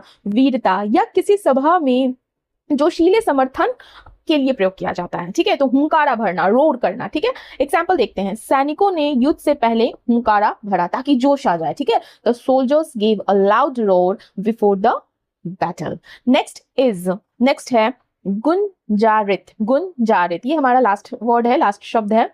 गुंजारित का इंग्लिश होता है रेजोनेंट। Resonant, RESONANT। रेसोनेंट नहीं पढ़ना है, रेजोनेंट पढ़ना है। ठीक है, गुंजारित का अर्थ क्या होता है? गूंज से भर जाना, मधुर ध्वनि से वातावरण का भर उठना, या लगातार ध्वनि का फैलना, तो उसे कहते हैं गूंजना, कहते हैं ना गुंजारित हो चुका है। जैसे मंदिर में अगर घंटी बज रही है तो कैसे बोलते हैं कि गुंजारित हो गया। ठीक है, गूंज उठा। सुबह मंदिर में घंटियों की ध्वनि से गुंजारित हो उठा, ऐसे बोलते हैं। एग्जाम्पल देखते हैं। पूरा हॉल तालियों से गुंजारित हो गया। The whole hall became resonant with applause. Applause क्या बोलते हैं? जब ताली बजाकर आप किसी की सराहना करते हो तो उसे इंग्लिश में हम अपलॉज बोलते हैं। सो प्रारूप। प्रारूप, प्रारूप का अर्थ होता है, इंग्लिश में मीनिंग होता है फॉर्मेट, मतलब इंग्लिश में बोला जाता है फॉर्मेट प्रारूप को। अब बहुत लोगों को प्रारूप का मतलब पता नहीं होगा। देखिए, प्रारूप का अर्थ होता है, या फॉर्मेट का मीनिंग होता है किसी चीज को तय ढांचा, तय स्ट्रक्चर या रूपरेखा, मतलब तय लेआउट जिसके अनुसार काम किया जाए तो उसे हम फॉर्मेट कहते हैं। फाइन, मतलब अगर कोई काम करना हो या कुछ भी ऐसा हो तो कहते हैं ना इसका फॉर्मेट तैयार करो कि इसके अनुसार काम किया जाएगा। प्रस्तुत करना, लिखना, किसी चीज को प्रस्तुत करना, किसी योजना को व्यवस्थित करने के लिए जनरली फॉर्मेट का उपयोग किया जाता है। अगर हम वाक्य देखें तो रिपोर्ट को सही प्रारूप में लिखना जरूरी है, तो इस इंग्लिश में हम कैसे बोलेंगे? It is important to write the report in the correct format. It is important to write the report in the correct format. Next शब्द, नेक्स्ट वर्ड है जुगाड़। जुगाड़, जुगाड़ को इंग्लिश में कहा जाता है अरेंजमेंट। जुगाड़ और अरेंजमेंट का अर्थ होता है किसी काम को किसी भी तरीके से बाय एनी पॉसिबल वे पूरा करने का तरीका निकाल लेना, खासकर जब किसी चीज की कमी हो, उस काम को पूरा करने के लिए जो रिसोर्सेज की जरूरत होती है वो कम हो, तो उसे हम क्या कहते हैं? जुगाड़। सीधे शब्दों में बोला जाए तो एक ऐसा देसी तरीका होता है जिससे समस्या का हल निकाला जाता है, प्रॉब्लम को सॉल्व किया जाता है, तो उसे हम जुगाड़ कहते हैं। अगर वाक्य देखें तो उसने बिना पैसे के भी काम का जुगाड़ कर लिया, से इंग्लिश में बोलेंगे he manage the work somehow without money. अब इस सेंटेंस में अरेंजमेंट का यूज नहीं हुआ है तो यहाँ पे मैनेज भी आप बोल सकते हो, मैनेज भी कह सकते हो ना, मैनेज कर लेना, मैनेज कर लो यार, जुगाड़ कर लो यार। नेक्स्ट वर्ड है, नेक्स्ट शब्द है ख्वाहिश। ख्वाहिश, ख्वाहिश को इंग्लिश में बोला जाता है डिजायर। अब ख्वाहिश और डिजायर का अर्थ होता है मन की चाह या विश, कोई ऐसी इच्छा जिसे आप पाना चाहते हो। कहते हैं ना ये दिल की चाहत है, किसी चीज को पाने की इच्छा को हम डिजायर कहते हैं। जैसे किसी को अच्छी नौकरी पाने की ख्वाहिश होती है, किसी को बाहर घूमने की ख्वाहिश होती है, बाहर देश से बाहर घूमने की ख्वाहिश होती है, तो इस तरह से ख्वाहिश को डिजायर बोलते हैं। लाइक मुझे डॉक्टर बनने की ख्वाहिश है, I have a desire to become a doctor, I have a desire to become a doctor. अगला शब्द है बोरिया बिस्तर। बोरिया बिस्तर हम अक्सर सुनते हैं, बोरिया बिस्तर अपना बांध लो, सुनना होगा कभी ना कभी। बोरिया बिस्तर का तो इंग्लिश होता है लगेज, ठीक है। तो बोरिया बिस्तर का अर्थ होता है अपना सारा सामान, अपनी बिलोंगिंग रख लेना या समेट लेना, तो उसे हम बोरिया बिस्तर बोलते हैं। जैसे कि जब कोई किराए का कमरा छोड़कर दूसरी जगह शिफ्ट होता है तो अपना सारा सामान, अपना सारा बोरिया बिस्तर बांध लेता है, तो कहा जाता है कि उसने बोरिया बिस्तर अपना समेट लिया है, ठीक है। इस तरह से हम यूज करते हैं। लगेज का अर्थ तो ये भी होता है कि आप कहीं घूमने जा रहे हैं, अपना सामान रख रहे हैं, तो अपने बिलोंगिंग्स रख रहे हैं, तो वहां पे भी हम लगेज का प्रयोग करते हैं, और बोरिया बिस्तर के लिए भी लगेज का प्रयोग करते हैं। कॉन्टेक्स्ट में थोड़ा सा डिफरेंस है। एग्जाम्पल, उसने नौकरी छोड़कर अपना बोरिया बिस्तर समेट लिया, मतलब he packed up his belongings and left the job. He packed up his luggage नहीं यहाँ पर बोल रहे हैं, यहाँ पे हम बिलोंगिंग्स बोल रहे हैं। तो he packed up his belongings and left the job. अगला शब्द है सुकून। सुकून, सुकून का इंग्लिश होता है पीस। पीस मतलब क्या होता है? मन की शांति, मेंटल कामनेस, या दिल को मिलने वाली राहत। जब आप अंदर से शांत और खुश महसूस करते हैं तो उसे हम सुकून कहते हैं। देखते हैं वाक्य, मुझे इस शांत जगह पर बहुत सुकून मिलता है। I feel a lot of peace at this quite place. I feel a lot of peace at this quite place. मैं आपको वाक्य इसलिए देती हूँ, आपको बताती हूँ। देखिए, मैं हिंदी का इंग्लिश बोलकर भी निकल सकती हूँ, लेकिन मैं आपको समझाती हूँ, क्योंकि बहुत लोगों को हिंदी भी पता होता है, इंग्लिश भी पता होता है, लेकिन शब्द का अर्थ नहीं पता होता है, कहीं का कहीं यूज करते हैं। साथ में मैं वर्ड सेंटेंस इसलिए यूज कर रही हूँ ताकि आपको एक स्ट्रक्चर पता चले, आपको एक ट्रांसलेशन कैसे किया जाता है ये पता चले, आपको एक शब्द को कैसे वाक्य में पिरोया जाता है ये पता चले। तो बने रहिए मेरे चैनल के साथ, मेरे प्लेलिस्ट सीरीज के साथ, आपको बहुत कुछ सीखने को मिलेगा। एक वक्त ऐसा आएगा जब आप सोचोगे हिंदी और फट से आपके मुंह से इंग्लिश निकल जाएगा। तो इस तरह का अगर आप लेवल अपना बढ़ाना चाहते हैं, आपको प्रॉब्लम होती है इंग्लिश में, इंग्लिश या हिंदी में भी, ठीक है, आप ऐसा होता है कि आप कुछ बोलना चाहते हैं और आप बोल नहीं पा रहे हैं क्योंकि आपके पास उसके लिए शब्द नहीं है करेक्ट, तो आप रुक जा रहे हो, तो ये सारी प्रॉब्लम आपकी सॉल्व हो जाएगी। अगला शब्द है वेरी कॉमन, एहसास। एहसास, एहसास को इंग्लिश में बोला जाता है फीलिंग। फीलिंग, किसी चीज को मन से महसूस करना, टू फील समथिंग इमोशनली और मेंटली। यह जनरली इमोशंस को एक्सपीरियंस या किसी बात की समझ को रियलाइजेशन के लिए प्रयोग होता है। तो एहसास मतलब इंग्लिश में फीलिंग। मुझे अपनी गलती का एहसास हुआ, आई रियलाइज्ड माई मिस्टेक। और हम एहसास के जैसे यहाँ पर एहसास हुआ, यहाँ पे हम रियलाइज का भी यूज कर सकते हैं। तो सेंटेंस में यहाँ पे मैंने रियलाइज यूज किया है, मुझे अपनी गलती का एहसास हुआ, आई रियलाइज्ड माई मिस्टेक, मुझे फील हुआ कि मैंने गलती करी है, ठीक है। अगला वर्ड है, अगला शब्द है, नेक्स्ट शब्द है खपाना। खपाना का इंग्लिश होता है कंज्यूम। कंज्यूम तो किसी चीज को खर्च कर देना, पूरी तरह से इस्तेमाल कर लेना, किसी चीज में लगा देने को हम कहते हैं खपाना, कंज्यूम कर लेना। अगर सेंटेंस देखे तो उसने अपनी सारी मेहनत इस काम में खपा दी। He consumed all his effort in this work. He consumed all his effort in this work. अगला शब्द है जल डमरू मध्य। जल डमरू मध्य न्यूज़पेपर का वर्ड है। जल डमरू मध्य का अर्थ होता है इंग्लिश, पहले जल डमरू मध्य का अर्थ वो समझते हैं। मतलब जैसे समुद्र जो होता है, सी होता है, या महासागर ओशन जो होता है, तो सी या ओशन का वह नैरो पैसेज, वह संकरा रास्ता होता है जो दो बड़े वाटर बॉडीज को, जल क्षेत्रों को जोड़ता है या दो लैंड्स को अलग करता है। तो वो जो पैसेज है उसको हम बोलते हैं स्ट्रेट, STRAIT। हिंदी में बोलते हैं जल डमरू मध्य। समझ आया? जैसे कि पाक जल डमरू मध्य भारत और श्रीलंका के बीच स्थित है। The Palk strait lies between India and Sri Lanka. The Palk strait lies between India and Sri Lanka. अगला शब्द है संवेदनशील। संवेदनशील, संवेदनशील को इंग्लिश में कहा जाता है सेंसिटिव। सेंसिटिव तो उस व्यक्ति या चीज को, संवेदनशील हम उस व्यक्ति या चीज को कहते हैं जो फीलिंग्स को, इमोशंस को, सिचुएशंस के प्रति जल्दी रिएक्ट करता है, जल्दी प्रतिक्रिया करता है, या आसानी से प्रभावित हो जाता है, आसानी से अफेक्टेड हो जाता है, तो उसे क्या बोलते हो कि बहुत सेंसिटिव पर्सन है, बहुत संवेदनशील है। तो यह सब शब्द जो होता है इस तरह से यूज किया जाता है। जैसे कि अगर कोई दोस्त है, छोटी सी बात पर ही दुखी हो जाता है, थोड़ा सा मजाक नहीं बर्दाश्त कर पाता है, तो उसे हम संवेदनशील मानते हैं, सेंसिटिव मानते हैं। सेंटेंस वह बहुत संवेदनशील है, इसलिए उसे कठोर शब्द पसंद नहीं है। He is very sensitive, that's why he doesn't like harsh words. अगला शब्द है, नेक्स्ट इज अनुमति। अनुमति को इंग्लिश में परमिशन कहा जाता है। अनुमति का अर्थ होता है किसी काम को करने के लिए जब हम ऑफिशियली या पर्सनली, मतलब आधिकारिक या व्यक्तिगत रूप से दी गई सहमति, कंसेंट, तो उस चीज को हम अनुमति कहते हैं, परमिशन।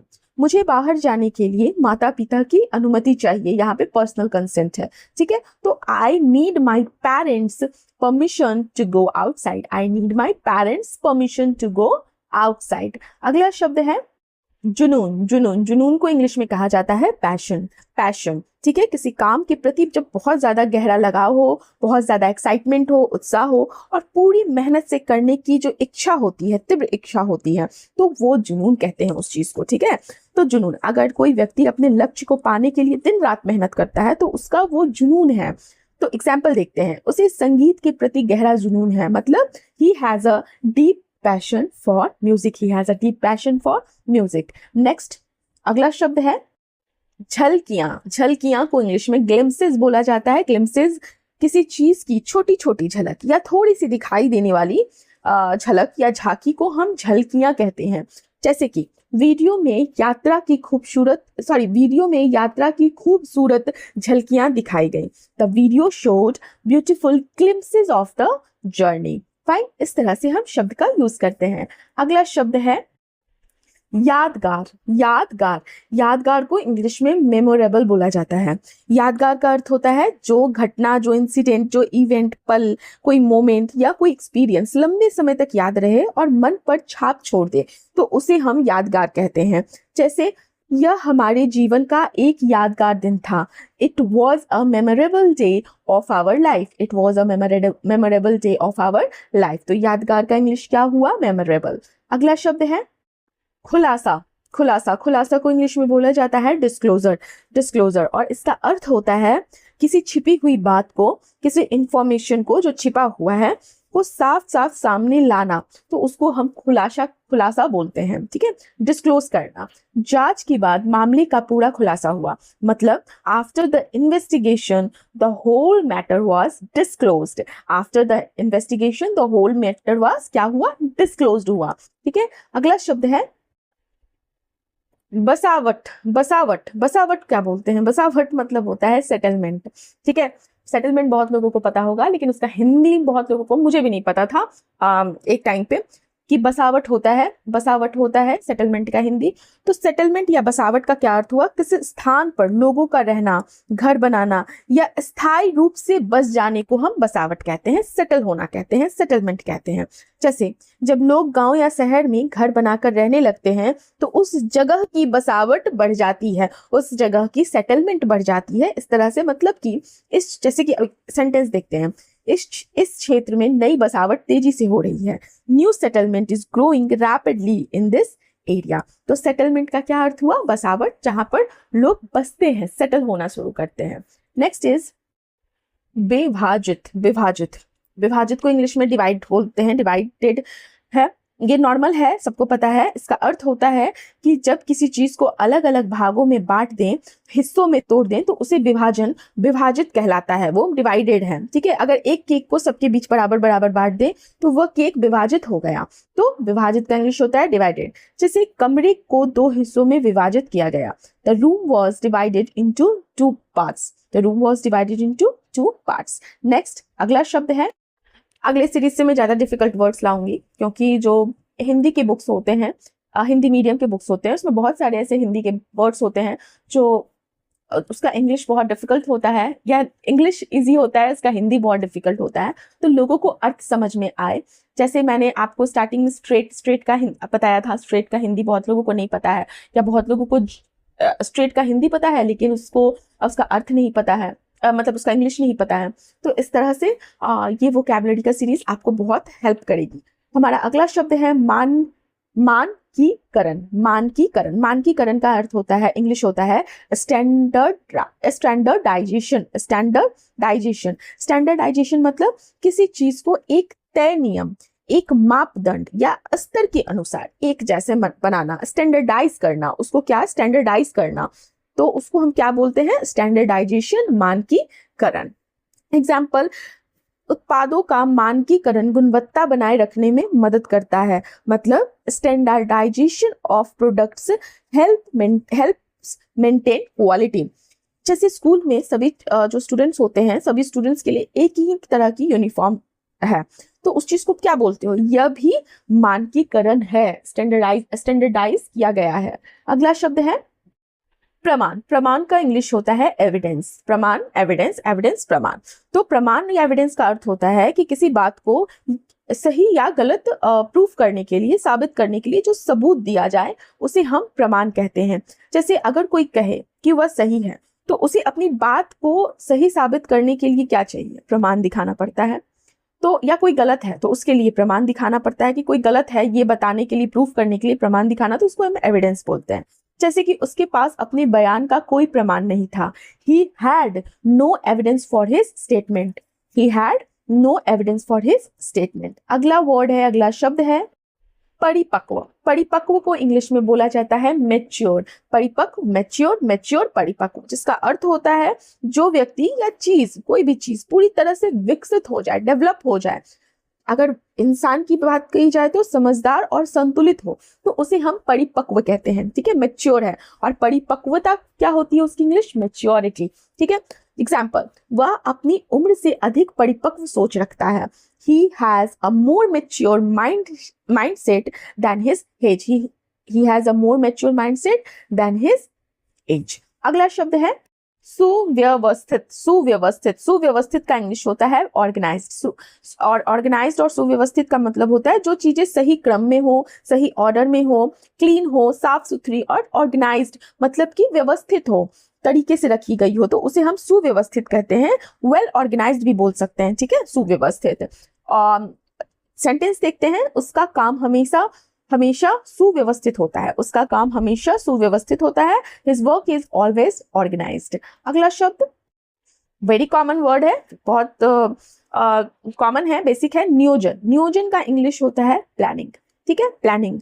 तो प्लानिंग का अर्थ क्या होता है, किसी काम को करने से पहले उसे सही तरीके से सोचकर व्यवस्थित रूप से तय करने को हम क्या कहते हैं, प्लानिंग करना। मतलब कि उसके पहले से ही स्टार्ट कर देते, मतलब कि कोई काम करने से पहले ही ये चीज कर लेना कि इसको किस ढंग से करना है, उसको हम प्लानिंग कहते हैं। तो मान लीजिए अब शादी या कोई बड़ा किसी तरह का फंक्शन ऑर्गेनाइज कर रहे हैं, तो पहले से बजट क्या है, समय क्या होगा, व्यवस्था क्या होगी, वेन्यू क्या होगा, तो इस चीज को हम क्या कहते हैं, प्लानिंग, नियोजन। एग्जाम्पल, हमें हर काम से पहले अच्छा नियोजन करना चाहिए। उत्तरदायी। उत्तरदायी, उत्तरदायी का इंग्लिश होता है रिस्पॉन्सिबल। बहुत लोगों को उत्तरदायी का मतलब नहीं पता है, तो मैं आपको समझाती हूँ। ऐसा व्यक्ति जो अपने काम को लेकर, अपने डिसीजंस को लेकर, अपने फैसलों को लेकर, अपने कर्तव्यों को लेकर, एक्टिविटी को लेकर जवाबदेह हो, अकाउंटेबल हो, तो ऐसे व्यक्ति को हम क्या बोलते हैं कि यह उत्तरदायी व्यक्ति है, यह रिस्पॉन्सिबल व्यक्ति है। अगर हम हिंदी में वाक्य देखें, नॉर्मली हम यूज करते हैं जैसे कि वह अपने काम के प्रति बहुत उत्तरदायी है, तो हम इंग्लिश में कैसे बोलेंगे, he is very responsible for his work, he is very responsible for his work. अगला हिंदी का शब्द है संस्थागत। संस्थागत, इसे इंग्लिश में बोलते हैं इंस्टीट्यूशनल। इंस्टीट्यूशनल, संस्थागत का अर्थ होता है किसी संस्था, किसी इंस्टीट्यूशन से जुड़ा हुआ या उसके द्वारा मैनेज होने वाला, या जैसे कि एजुकेशन, एडमिनिस्ट्रेशन, ऑर्गेनाइजेशन के संदर्भ में, ये कॉन्टेक्स्ट में ये यूज होता है। तो संस्थागत का इंग्लिश क्या हो गया, इंस्टीट्यूशनल। अगर हम देखें वाक्य में, तो संस्थागत सुधार से व्यवस्था बेहतर होती है, तो हम इसे इंग्लिश में बोलेंगे institutional reforms improve the system। institutional reforms improve the system। ये शब्द बहुत ही यूज होता है, बख्शना, मतलब कि मैं उसे बख्श देता हूँ, कहते हैं ना। तो बख्शना का अर्थ होता है, इंग्लिश में मीनिंग होती है फॉरगिव। इंग्लिश बख्शना का इंग्लिश का वर्ड है फॉरगिव करना। मतलब कि जब आप किसी गलती के लिए, किसी अपराध के लिए किसी को माफ कर देते हैं, पनिशमेंट नहीं करते हैं, तो इसका अर्थ हुआ कि आप उसे माफ कर दिए, बख्श दिए। तो उसे इंग्लिश में क्या बोलोगे? मैंने उसे फॉरगिव कर दिया, ठीक है। जैसे अगर कोई दोस्त गलती कर दे और आप उसे माफ करते, तो आप उसे क्या किए? बख्श दिए, ठीक है। एग्जाम्पल देखते हैं, उसने अपनी गलती के लिए माफी मांगी तो मैंने उसे बख्श दिया। मतलब he apologized for his mistake so I forgave him. He apologized for his mistake so I forgave him. अगला शब्द है प्रताड़ना। प्रताड़ना का अर्थ होता है कि जब किसी व्यक्ति को जानबूझकर फिजिकल और मेंटल रूप से बहुत ज्यादा पेन, कष्ट दे, तो उस चीज को आप क्या बोलते हो? प्रताड़ना। फाइन। टॉर्चर आप इंग्लिश में बोलोगे, प्रताड़ना का इंग्लिश होता है टॉर्चर, टॉर्चर करना। अगर हम वाक्य देखें तो कानून प्रताड़ना के खिलाफ सख्त है, कानून प्रताड़ना के खिलाफ सख्त है, तो उस इंग्लिश में हम बोलेंगे the law is strict against torture, the law is strict against torture. हमारा अगला शब्द है उत्पीड़न। उत्पीड़न, उत्पीड़न को इंग्लिश में बोलते हैं हरासमेंट। हरासमेंट, हरासमेंट का अर्थ होता है कि किसी व्यक्ति को बार बार परेशान करना, उस पर दबाव देना, उस पर प्रेशर करना, उसके साथ इनजस्टिस करना, और ये सब के थ्रू, मतलब इनजस्टिस, प्रेशर, ट्रबल देकर उसको पेन देना, कष्ट देना। ये फिजिकल और मेंटल दोनों होता है, सोशली भी होता है, रूप से हो सकता है। तो इस चीज को हम उत्पीड़न कहते हैं, हरासमेंट कहते हैं। ये थोड़ा डिफरेंट होता है टॉर्चर से, तो ध्यान दीजिएगा, टॉर्चर मतलब कि प्रताड़ना, और उत्पीड़न में क्या अंतर है। अगर हम उत्पीड़न, हरासमेंट की बात करें, तो जैसे कि अगर किसी को ऑफिस से स्कूल में बार बार तंग किया जाता है, तो वो क्या होगा? उत्पीड़न कहलाएगा, उसे हरासमेंट कहेंगे, ठीक है। बहुत लोग यहाँ पर टॉर्चर भी बोलते हैं, लेकिन ज्यादा अच्छा वर्ड है, ज्यादा एग्जैक्ट वर्ड है उत्पीड़न का हरासमेंट। एग्जाम्पल है, वाक्य है, कार्यस्थल पर उत्पीड़न एक गंभीर समस्या है। Harassment at the work place is a serious issue. तो इस तरह से हम इस शब्द का उपयोग करते हैं। शब्दों का अर्थ जानना बहुत जरूरी है, तभी आप सही वक्त पर सही शब्द यूज कर पाएंगे। अगला हिंदी का शब्द है बरामद। बरामद, बरामद का इंग्लिश होता है रिकवर करना, रिकवर्ड जो होता है। तो जो चीज खो गई है, चोरी हो गई है, या जो चीज छुपाई गई हुई है जानबूझकर, तो उस चीज को फिर से ढूंढकर वापस जब प्राप्त आप कर लेते हैं, गेट बैक कर लेते हैं, तो उसे हम कहते हैं क्या हुआ? रिकवर कर लिया गया। और ये कुछ भी हो सकता है, एक सामान भी हो सकता है, एक डेटा भी हो सकता है, कुछ भी हो सकता है, ठीक है। अगर हम वाक्य में देखें, हिंदी वाक्य में, तो पुलिस ने चोरी का सामान बरामद किया, तो इस इंग्लिश में हम बोलेंगे the police recovered the stolen goods. अगला शब्द है बहाली। बहाली का इंग्लिश होता है रीस्टोरेशन। रीस्टोरेशन, बहाली का अर्थ है किसी चीज को फिर से पहले जैसी स्थिति, पहले जैसे कंडीशन में लाना, या किसी व्यक्ति को उसकी, ये भी शब्द का अर्थ होता है कि जब किसी व्यक्ति को उसकी नौकरी, उसकी पोजीशन, उसके पोस्ट पर दोबारा नियुक्त किया जाए, दोबारा रिपॉइंट करना, तो वहां पर भी हम बहाली शब्द का प्रयोग करते हैं। तो बहाली का इंग्लिश हो गया रीस्टोरेशन। जैसे कि कोर्ट के आदेश के बाद कर्मचारी की बहाली हुई, तो कैसे लिखेंगे इसे हम इंग्लिश में? The employee was reinstated after the court order. Reinstated after the court order, ठीक है। यहाँ पे रीस्टोर्ड नहीं होगा, यहाँ पे व्यक्ति की बात कर रही गई है, तो रीइंस्टेटेड होगा, ठीक है।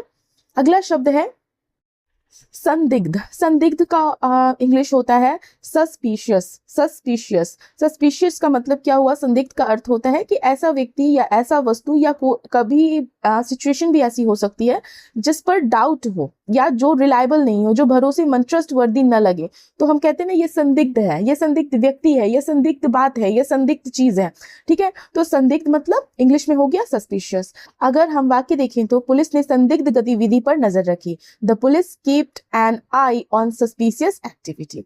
अगला शब्द है अज्ञात। अज्ञात का इंग्लिश होता है अननोन। अननोन, अननोन मतलब कि जब ऐसा व्यक्ति या ऐसी जानकारी या कोई भी ऐसी चीज जिसके बारे में आपको जानकारी या पहचान न हो, जिसके बारे में आपको इंफॉर्मेशन न हो, जिसके बारे में आपको पता ना हो उसकी आइडेंटिटी का, तो वो आपके लिए अननोन हो जाता है। पुलिस ने अज्ञात व्यक्ति के खिलाफ मामला दर्ज किया। The police filed a case against an unknown person. The police filed a case against an unknown person. अगला शब्द है समावेशी। समावेशी, समावेशी जो वर्ड है उसका इंग्लिश होगा इंक्लूसिव। बहुत लोग इंक्लूसिव जानते होंगे लेकिन उसका हिंदी समावेशी होता है ये नहीं पता होगा, और बहुत लोगों को समावेशी पता होगा लेकिन उसका इंग्लिश इंक्लूसिव होता है ये नहीं पता होगा। तो चलिए, समावेशी का इंग्लिश होगा इंक्लूसिव। समावेशी का अर्थ होता है ऐसी व्यवस्था या ऐसी थिंकिंग, ऐसी सोच जिसमें सभी लोगों को शामिल किया जाता है। ठीक है, किसी के साथ भेदभाव नहीं किया जाता, डिस्क्रिमिनेशन नहीं किया जाता है, और तो उसे हम क्या बोलते हैं, समावेशी इंक्लूसिव। एग्जाम्पल देखते हैं, जैसे मैं अगर आपको रोजमर्रा की सिचुएशन बताऊं तो एक समावेशी स्कूल में हर प्रकार के बच्चों को समान अवसर मिलता है। मतलब कि जो एक इंक्लूसिव स्कूल होती है तो उसमें क्या होता है कि कोई डिस्क्रिमिनेशन नहीं किया जाता है बच्चों के बीच, कौन गरीब है, कौन अमीर है, कौन किस बैकग्राउंड से आता है, कौन किसका क्या कास्ट है, तो वहां पे डिस्क्रिमिनेशन नहीं होता है। सब अगर वाक्य देखें तो सरकार समावेशी विकास की नीति पर काम कर रही है। इंग्लिश में बोलेंगे the government is working on an inclusive development policy. The government is working on an inclusive development policy. अगला शब्द है गणराज्य। गणराज्य हमेशा सुनने को मिलता होगा या हमेशा कहीं ना कहीं आपने पढ़ा होगा। गणराज्य, गणराज्य का अर्थ होता है इंग्लिश में, नॉट अर्थ, गणराज्य का अर्थ मैं आपको बताती हूँ, लेकिन गणराज्य को इंग्लिश में बोलते हैं रिपब्लिक। ठीक है, जैसे कि हमारा कंट्री रिपब्लिक कंट्री है, डेमोक्रेटिक रिपब्लिक कंट्री है। ठीक है, गणराज्य का अर्थ होता है कि ऐसा सिस्टम, ऐसी प्रणाली जिसमें देश जो है, कंट्री, प्रमुख, हेड ऑफ स्टेट, जनता द्वारा सीधे या परोक्ष रूप से चुना जाता है। ठीक है, न कि हेरिडेटरी के कारण, जैसे ब्रिटेन वगैरह में होता है ना, हेरिडेटरी चला होता है, राजा का बेटा राजा, ऐसा वाला। बट यहाँ पे पीपल, लोगों के द्वारा चुना जाता है। कौन? Head of state. तो जैसे कि भारत क्या है, एक गणराज्य है जहाँ राष्ट्रपति जो होते हैं वो जनता के प्रतिनिधियों, मतलब जनता जो है कोई प्रतिनिधि अपनी चुनती है, और उन प्रतिनिधियों, उन रिप्रेजेंटेटिव के थ्रू कौन चुना जाता है? राष्ट्रपति चुना जाता है। तो ये हुआ रिपब्लिक का अर्थ। आई होप समझ में आया हो। तो जब हम गणतंत्र दिवस मनाते हैं तो हम उस दिन को याद करते हैं जब भारत एक गणराज्य देश बना था। ठीक है, 26 जनवरी। तो रिपब्लिक का अर्थ आपको आई होप समझ में आया हो कि क्या है। डेमोक्रेटिक और रिपब्लिक में डिफरेंस है। डेमोक्रेटिक जब पीपल, लोग चुन रहे हैं अपने रिप्रेजेंटेटिव को, ठीक है, तो यहाँ पर तो आपका हो गया कि पीपल के, देखिए यहाँ पे डायरेक्ट हुआ, लेकिन रिपब्लिक क्या हो गया, जो हेड ऑफ स्टेट है वो आप पीपल, लोगों के द्वारा जो चुने गए व्यक्ति है, रिप्रेजेंटेटिव है, उनके द्वारा जब चुना गया हेड ऑफ स्टेट है, तो यहाँ पे ये रिपब्लिक हो गया। तो गणराज्य इसको आप कहते हैं। तो भारत एक लोकतांत्रिक गणराज्य है, मतलब India is a democratic Republic. अगला शब्द है औपनिवेशिक। औपनिवेशिक। औपनिवेशिक शब्द जो है वो कॉलोनियल होता है। ये कॉलोनियल, आप अगर राज व्यवस्था वगैरह के आर्टिकल पढ़ रहे हो तो, या पॉलिटिक्स से रिलेटेड पढ़ रहे हो, या पॉलिटिकल साइंस पढ़ रहे हो, तो वहां आपको देखने को ये शब्द मिलेगा औपनिवेशिक। औपनिवेशिक का इंग्लिश हो गया कॉलोनियल। मतलब कि किसी देश ऐसे, किसी ऐसे शासन या किसी ऐसी व्यवस्था, ऐसे सिस्टम से जुड़ा हुआ जिसमें क्या होता है ना कि एक देश जो होता है वो दूसरे देश पर कंट्रोल और रूल करता है। तो जिस देश पे वो कंट्रोल और रूल कर रहा है तो वो उस देश का कॉलोनी बन जाता है। ठीक है, तो मतलब कि जैसे ब्रिटिश साम्राज्य जो था, ब्रिटेन के लोग जो थे, ब्रिटिश एम्पायर जो था, वो क्या करता था, भारत पर शासन करता था। तो भारत जो है वो क्या हो गया, ब्रिटेन का कॉलोनी हो गया। आई होप समझ में आया हो। तो जब हम इतिहास में अंग्रेजों के बारे में पढ़ते हैं, अंग्रेजों के समय के बारे में बात करते हैं, तो उस औपनिवेशिक टाइम को हम क्या कहते हैं, कॉलोनियल पीरियड। फाइन, काल, जैसे औपनिवेशिक काल जिसे कहते हैं, तो कॉलोनियल पीरियड कहा जाता है। अगर सेंटेंस में देखें तो, वाक्य में देखें तो, भारत ने औपनिवेशिक शासन से स्वतंत्रता प्राप्त की। मतलब इंडिया जो है, India gained independence from colonial rule. Next one is, बहुत कॉमन वर्ड है, सत्ता। आपके पास सत्ता है, इनको सत्ता मिलनी चाहिए। सत्ता क्या होता है? सत्ता का इंग्लिश होता है पावर, अथॉरिटी। फाइन, तो सत्ता का इंग्लिश हो गया अथॉरिटी एक तरह से। मतलब कि जिसके पास अधिकार है, अथॉरिटी है, पावर होता है, जिसके द्वारा कोई व्यक्ति, ठीक है, रूल करता है, गवर्न करता है, निर्णय लेता है, तो उसके पास क्या हो गया, वो सत्ता हो गई। तो यह आमतौर पर गवर्नमेंट के लीडरशिप से जुड़ा होता है, तो जिसको आप सत्ता कहते हो, अथॉरिटी, पावर कहते हो। एग्जाम्पल देखते हैं, चुनाव जीतने के बाद वह पार्टी सत्ता में आ गई। तो after winning the election that party came into power. यहाँ पे अथॉरिटी नहीं बोलेंगे, यहाँ पे पावर भी बोलेंगे। देखिए, सत्ता का दोनों इंग्लिश होता है, अथॉरिटी एंड पावर दोनों यूज होता है। तो यहाँ पर जो वाक्य है, वहां पर हम after winning the election the party came into power, ठीक है, ऐसे बोलेंगे। हमारा अगला शब्द है खुरचनी। खुरचनी आप नहीं जानते हो, अगर किसी चीज को खरोचने के लिए यूज किया जाता है, जैसे आप इंग्लिश में बोलते हो स्क्रैपर, स्क्रैपर, फाइन। तो जिसका ऐसा टूल होता है, ये टूल होता है जिसका उपयोग, ऐसा औजार होता है जिसकी उपयोग जो होती है क्यों की जाती है, किसी की सरफेस पे जो गंदगी होती है या कोई जली हुई परत होती है या कुछ भी ऐसा जो होता है जिसे हमें रिमूव करना है, स्क्रैप करना है, तो ऐसे टूल को आप बोलते हो खुरचनी इन हिंदी और स्क्रैपर इन इंग्लिश। उसने खुरचनी से तवे की जली हुई परत साफ की। He cleaned the burnt layer on the pan with a scraper। अगला शब्द है, माफ कीजिए बहुत कॉमन शब्द मैंने ले लिया है, बहुत बेसिक शब्द है, कुल्हाड़ी। लेकिन कुल्हाड़ी का इंग्लिश आप सबको पता होगा, ऐसा कोई नहीं होगा जिसे नहीं पता होगा आई गेस। कुल्हाड़ी का इंग्लिश होता है एक्स, और ये भी एक टूल होता है, जैसे आपने देखा खुरचनी का स्क्रैपर टूल होता है, उसी तरह से कुल्हाड़ी टूल होता है। तो एग्जाम्पल डायरेक्ट हम देखते हैं, उसने कुल्हाड़ी से लकड़ी काटी। He cut the wood with an axe। He cut the wood with an axe। Next शब्द, नेक्स्ट वर्ड है हमारा निर्भर। निर्भर, निर्भर को इंग्लिश में हम बोलेंगे डिपेंडेंट, डिपेंडेंट।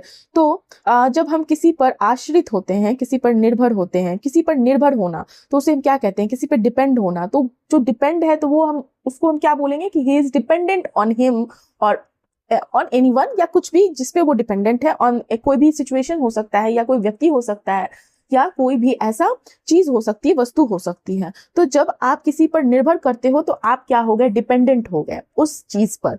एग्जाम्पल देखते हैं, वह अपनी सफलता के लिए किसी और पर निर्भर नहीं है। वह अपनी सफलता के लिए किसी और पर निर्भर नहीं है। He is not dependent on anyone for his success. अगला शब्द है घुमंतु। बहुत लोग सुने होंगे कि ये बहुत घुमंतु प्राणी है, ये बहुत घुमंतु है। घुमंतु का इंग्लिश होता है नोमैड, नोमैड, NOMAD, नोमैड। घुमंतु का अर्थ क्या होता है, वह व्यक्ति जो एक जगह स्थायी रूप से नहीं रहता, ठीक है, वह अलग अलग जगहों पर घूमता रहता है और घूम कर जनरली अपना जीवन व्यतीत करता है, जीवन बिताना पसंद करता है। तो उस तरह के व्यक्ति को हम घुमंतु बोलते हैं। जैसे कि वह एक घुमंतु की तरह अलग अलग जगहों पर रहता है। He lives like a nomad moving from place to place। अनुकूलन, अनुकूलन का इंग्लिश होता है एडेप्टेशन, एडेप्टेशन। एडेप्टेशन मतलब क्या हुआ, या अनुकूलन मतलब क्या हुआ, तो ऐसी परिस्थिति, ऐसे कंडीशन के अनुसार खुद को एडजस्ट कर लेना या खुद को बदल लेना, खुद को अपडेट कर लेना, खुद को मॉडिफाई कर लेना, ताकि व्यक्ति जो है चीज बेहतर तरीके से काम कर सके। तो उसको हम क्या कहते हैं, अडेप्ट कर लेना, उस सिचुएशन के अकॉर्डिंग ढल जाना, अनुकूलन। फाइन। जानवर पर्यावरण के अनुसार अनुकूलन कर लेते हैं, मतलब animal make adaptation according to their environment. Animals make adaptation according to their environment. अगला शब्द है बचाओ। बचाओ का इंग्लिश होता है प्रोटेक्शन या डिफेंस आप बोल सकते हो। तो प्रोटेक्शन और डिफेंस का हिंदी अर्थ हो गया बचाव, ठीक है। मतलब कि किसी खतरे, नुकसान या किसी प्रॉब्लम से खुद को या किसी और को सुरक्षित रखने को हम कहते हैं बचाव, ठीक है। ये फिजिकली या लीगली दोनों संदर्भों में, दोनों कॉन्टेक्स्ट में यूज होता है। एग्जाम्पल देखते हैं, हेलमेट पहनना दुर्घटना से बचाव के लिए जरूरी है, मतलब कि wearing a helmet is necessary for protection from accidents, ठीक है। दुर्घटना से बचना चाहते हैं, हेलमेट पहनिए। अगला है शब्द हमारा शैली। शैली, शैली मतलब क्या होता है, ये इस शैली से इसकी शैली ये है, शैली मतलब हुआ स्टाइल, ठीक है। ये किसी भी संदर्भ में होता है, जैसे कि किसी के काम करने का तरीका, मैनर, खासकर बोलने का, लिखने का, डांस करने का, सिंग करने का, कोई भी ऐसा काम जो लोग करते हैं तो उनका एक स्टाइल होता है ना, लिखने का, पहनने का, प्रस्तुत करने का, विशेष ढंग से, विशेष तरीके से, डिफरेंट स्टाइल से। तो हर व्यक्ति की अपनी अलग अलग स्टाइल होती है, अपनी अलग अलग शैली होती है, हर एक व्यक्ति की यूनिक स्टाइल होती है। तो शैली को इंग्लिश में हम स्टाइल कहते हैं। एग्जाम्पल देखते हैं, उसकी लेखन की शैली बहुत सरल और प्रभावशाली है। His writing style is very simple and effective। His writing style is very simple and effective।